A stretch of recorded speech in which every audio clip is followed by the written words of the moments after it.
Hey, how's it going? It's Craig. I'm out in the garage, and today we've got a real cool piece of kit that I want to take a look at. Let's take a look.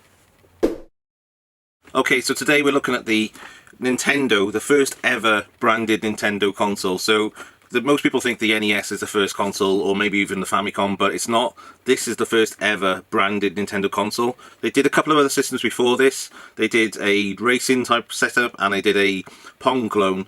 But this is the first ever one that's got the Nintendo logo on the front of it. So this is a pretty unique piece of kit. It's been sent to me by Alex from Nintendo Arcade. Of course, Nintendo Arcade is going to have the first ever Nintendo console in his collection, and it's a beautiful bit of kit. So we'll have a look at the system, I'll explain a little bit about what's inside, and then we'll go from there and see what we can do. Cool. Okay, so let's take a look at this system. It's a really cool bit of kit. I've opened it up and we'll show you some insides of it in a minute, but I wanted to take a look at the system itself because it's a really cool bit of kit. It's called the Color TV game system Block Kazushi 6. Apologies if I messed that up, but I think that's the name of it, Block Kazushi 6, based on the block game that it's based on, basically. Nintendo's other games they did before this was a racing game and a Pong clone, so they weren't into creating their own IP at this point. They were creating clone systems, and this one was a clone of a block game. So these levels across here were your 6 different levels of an Arkanoid style game. Obviously, Nintendo went on to make games like Alleyway and things like that, which continued this idea of a game format. Really cool game, really basic, but worked for the time. And it was one of the first colour TV game systems as well. So having colour TV, taking it on that little bit further and giving it that to the home market was really cool for Nintendo to do at the time. They weren't unique, there was other people doing them at the same time. If it weren't for Nintendo getting into the market with these kinds of systems, we wouldn't be where we are today, so really cool that they started off on this. So this is an all-in-one system. I'll try and explain it through what is on the system. So you've got a paddle, basically, a spinner, which takes the bat back and forth on the screen. You've got a button for launching the ball. You've got a reset button. You've got a power switch on and off.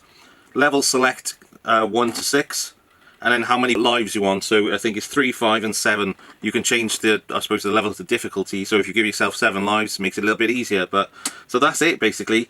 That is your control pad, that is your games console. There's a massive cable on the back of it which goes to your RF. It's RF only for Japanese TV sets, so I've tried tuning it on 2 different TVs here. I've tried an RF converter system to try and convert it to Composite, and I've even started opening this up and having a look at some of the chips inside. So I spent hours and hours on this, and this is not an exaggeration, I really have spent that much time on it.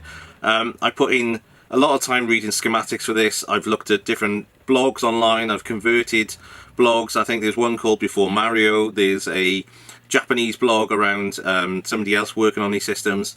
I've had to convert that into English and read some of those, and I just cannot get to the bottom of it, and I don't think anyone else has as yet. So basically there's 2 ICs, 2 chips on this system. IC1 does the processing for the game and everything. That processing then goes out to IC3. IC3 then converts that signal, but the signal that it converts isn't your typical video game signal for this era. On a typical signal, it compresses it into a single signal, outputs it to your TV, either through RF or Composite, and then your TV picks it up and you can tune it in. So this one uses a slightly different method, and it keeps the colours and the black and white signal separate. I was hoping to tap into the black and white signal on pin 12 of IC3. I gave it a go. I've tried it with resistors, I've tried it with capacitors, I've tried it direct straight to the IC, and I cannot get a single signal out of this. I've tried it with a basic oscilloscope as well.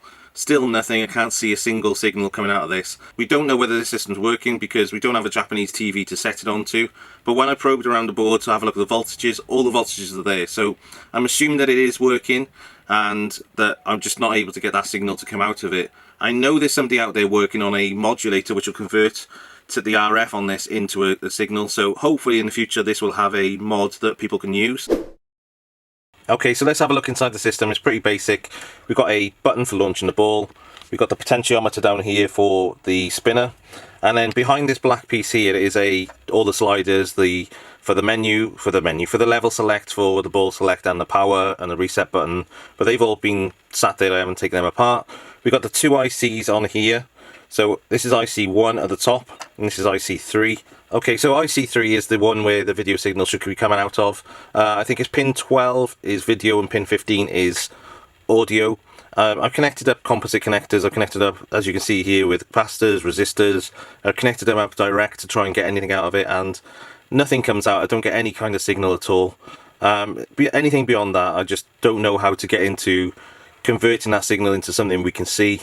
I've tried it onto the TV, I tried it onto a PVM, and I'm just not getting anything out of it at all. So unfortunately at the moment we're going to have to wait until somebody works on a modulator, somebody with a little bit of electronic experience working around modulating video signals.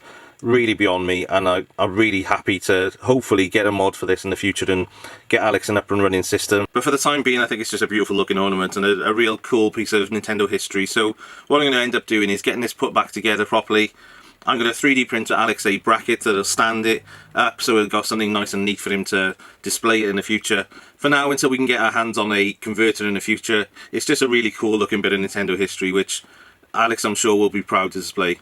Cool, thank you for watching. Any questions, any help, please let me know in the comments down below. If you know of anyone that's working on these systems, please let me know. I really welcome getting back inside this system. It's a really basic system, and I'm sure somebody will come up with a converter in the future. So if you are working on anything, please let me know, because I'd love to get back in there and get Alex a working system. Even if it was black and white, I think that would be cool. Just to see this game on screen for a little bit would be really cool. Cool, thank you for watching, and I'll catch you soon.